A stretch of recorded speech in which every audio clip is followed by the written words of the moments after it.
Hello, good morning, dear students. Welcome to my YouTube channel of English Literature for BA classes.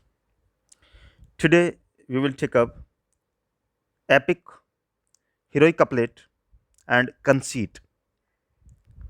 First of all, let's discuss epic. What's an epic? An epic is a long narrative poem giving the great deeds or giving the detail of the great deeds of a legendary hero. An associate form of the epic is the mock epic, which parodies the epic form by employing or using exalted style for a trifling subject and is usually written in heroic couplets. Dear students, in simple terms, we can discuss what is epic. Epic is a long narrative poem. Long narrative poem. Narrative means a poem that tells story. So epic is a long narrative poem that enumerates the great deeds of a legendary hero. It has an associate form of epic, that is mock epic. Mock means that makes us laugh, that ridicules. Mock epic, which parodies, that mocks or laughs the epic form by using or employing exalted style, means elegant style, heightened style for a trifling subject. Trifling means for an unimportant subject, and is usually written in heroic couplets. And it is written in heroic couplets. Let's discuss the characteristics of epic. What is epic? What are the features of epic? First, the language of the epic is noble and exalted, befitting the words and deeds of gods and heroes. Number two, the supernatural and magical elements play a vital role or important role in epic. Supernatural and magical elements. Supernatural, you know, the ghosts and all these beyond natural, something that is supernatural, that is beyond this nature, the elements which are gods, spirits, and ghosts, nymphs, etc. They play a significant role in epic. Next, it usually opens with an invocation. Invocation means when we invoke or when we call to some almighty, to some supernatural, to some hidden power to imbibe us or to instill us with some power to create poem. It's usually written in heroic couplets. It is written in heroic couplet. Heroic couplet means a rhyming iambic pentametric lines, a stanza of two lines which has rhyming scheme, and that is written in iambic pentameter. That is known as heroic couplet. Next, it contains episodes of battles, duels, wanderings, and ordeals. So, epic has stories of battles. There are number of battles, duels means quarrels, and wanderings here and there of the heroes, and ordeals. Ordeals means uh,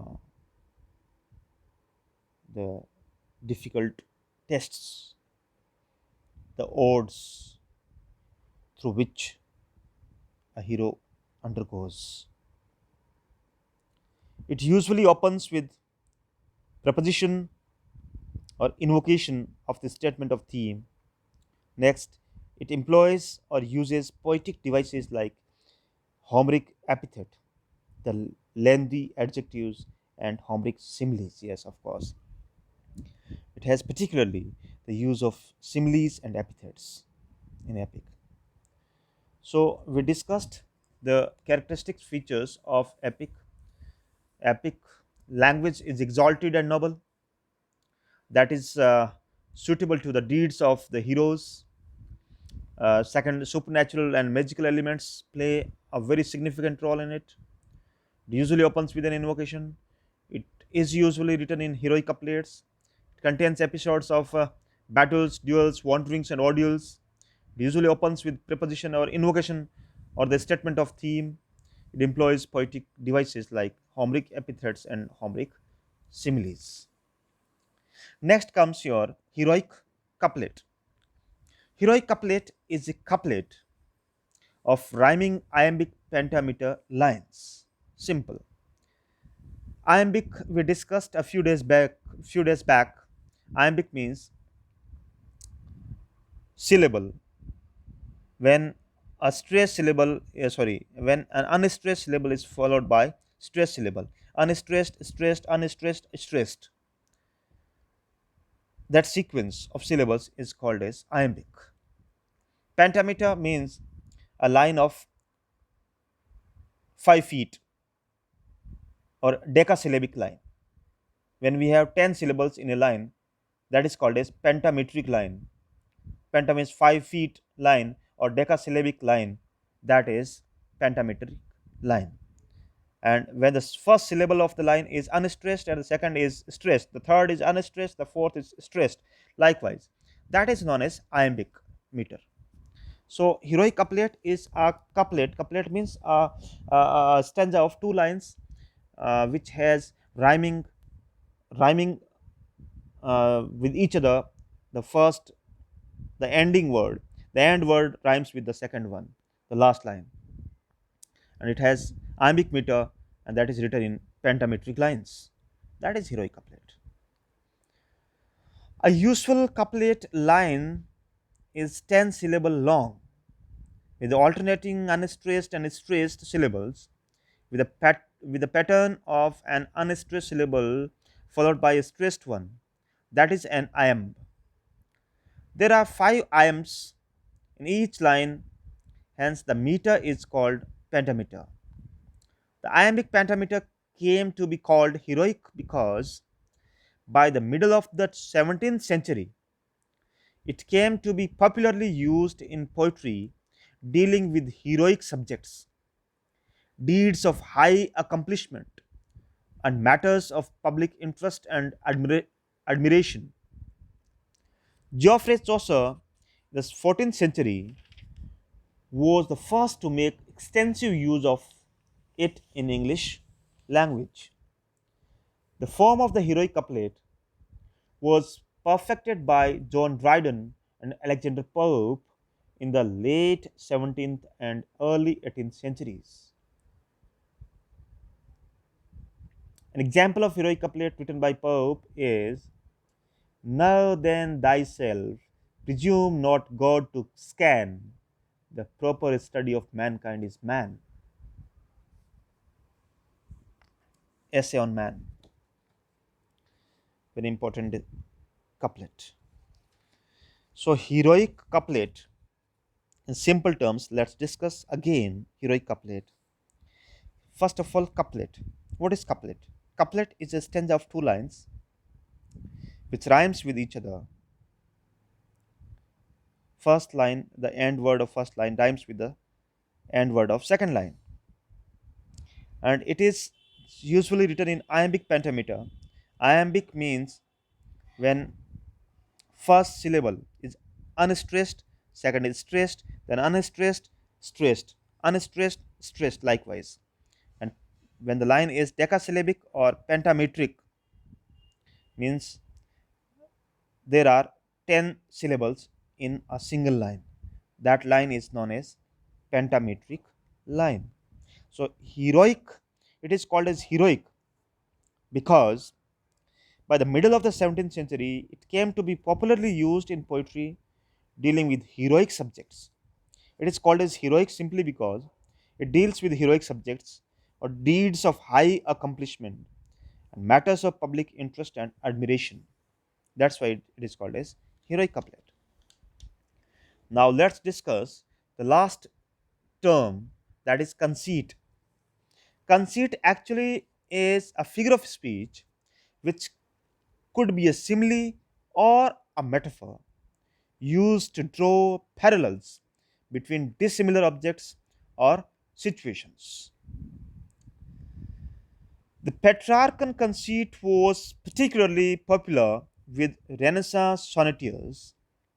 It consists of hyperbolic comparison, most often made by a suffering lover of his beautiful mistress to some physical objects, for example, a tomb, the ocean, the sun, etc. Edmund Spenser in Epithalamion, for instance, depicts the beloved's eyes as being like sapphires shining bright, with her cheeks like apples which the sun hath ruddied, and her lips like cherries charming men to bite. So these conceits are simply the comparisons or drawing parallels between dissimilar objects. These are kind of similes or metaphors. The metaphysical conceit is a hallmark of the metaphysical poetry of the 17th century. It is a more intricate and intellectual device. It usually sets up a comparison between one entity's spiritual qualities with an object in the physical world and sometimes controls the whole structure of the poem.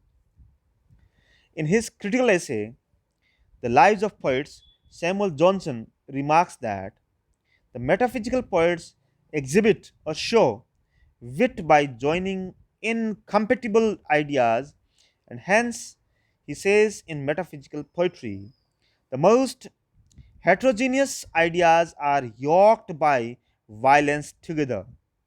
For example, in Valediction Forbidding Morning, John Donne compares two lovers' souls to the two needles of a compass.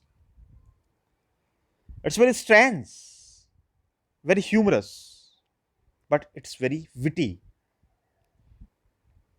It makes you laugh and it makes you think. And the comparison is very odd, very strange, very queer. It appears to be unbelievable. It shocks you. All of a sudden, it shocks you. You are not ready to believe that such type of comparison can be made. Is it really possible? But the metaphysical poets, they aptly use, they aptly employ this conceit in their poetry, and especially the credit goes to John Donne, how he compares two lovers' souls to the two needles of a compass. Look, if they be two, they are two so.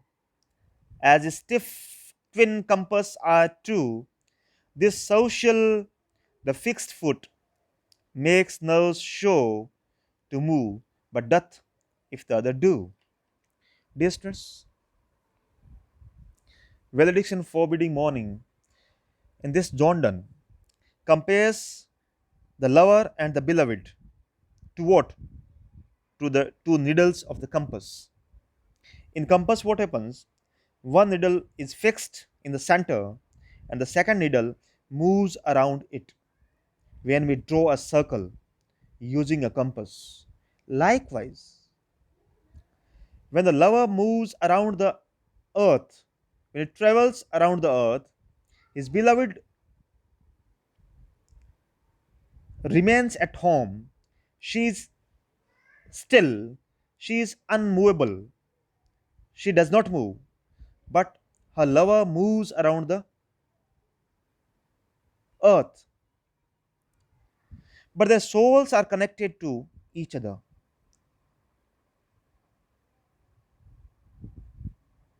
As we see, the two needles of the compass are connected at the top. The two needles of the compass are connected with each other at the top. Likewise, the lover and the beloved, they are connected spiritually. They are connected through their soul. Though physically they are disassociated. Physically they are separated, but spiritually they are connected. It appears to be, but it's not. If we think seriously, it's very interesting. It's possible, and it's only John Donne who can compare such type of things. That's all for today, and have a nice day. Thank you.